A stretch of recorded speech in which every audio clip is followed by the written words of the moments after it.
Okay, so I was thinking about this for a while, ever since like some of the newer One Piece chapters, but I feel like these two characters are very synonymous with each other, especially the way they fight. And that is Kizaru and Mihawk. Now, before y'all start going crazy in my comments, let me explain. When you look at Kizaru and Mihawk's fights throughout the story, at least the ones that we see on screen, all their fights look like they put in very low effort. They don't really try ever. Even when you think about the positions that they have reached in life, like Mihawk becoming a warlord or Kizaru becoming an admiral, they got to these high positions by doing the bare minimum. Now, this could be for several different reasons. It could be because they really haven't had that many challenges in their career, or it could be I got to where I wanted to be in life and it's just smooth sailing from here. I don't really want to be at the very top, but like we're in a good position, so we're just gonna stay here. So this video will contain spoilers because I'm going to be talking about Mihawk's fights and Kizaru's fights. Now, obviously, Mihawk and Zoro, very little effort. He used a fucking knife around his neck. And even that Marineford, yes, he's using his sword, but he's not fucking trying. He's just doing what he has to do to keep that warlord status so people can leave him the fuck alone. And there's no way in hell that y'all gonna try to convince me that he was actually trying hard against Vista.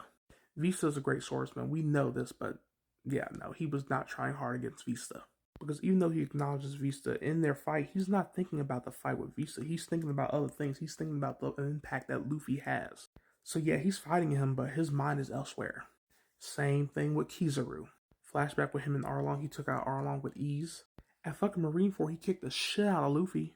And yes, Marco blocked his attacks, but even Marco knew that he wasn't trying. And he also acknowledges that by telling him to quit lying about like, oh, this hurts or whatever.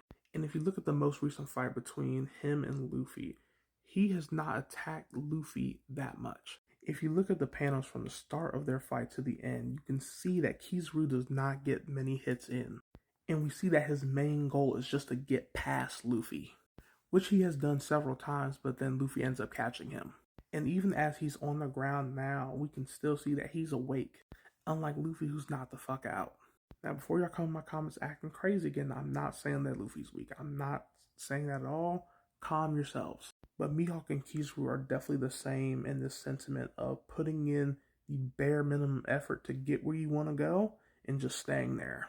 And I know some people are going to be like, oh, how could you have a Conqueror's Haki? Because, like, from what we've seen about Conqueror's Haki in the show, like, kind of pursuing a goal or whatever. But when you think about it, like, they probably just already achieved what they wanted. Because right now they're both in high positions and they're just smooth sailing. I will say, when we see the moments of Kizaru and Mihawk actually going all out, that's going to be fucking insane.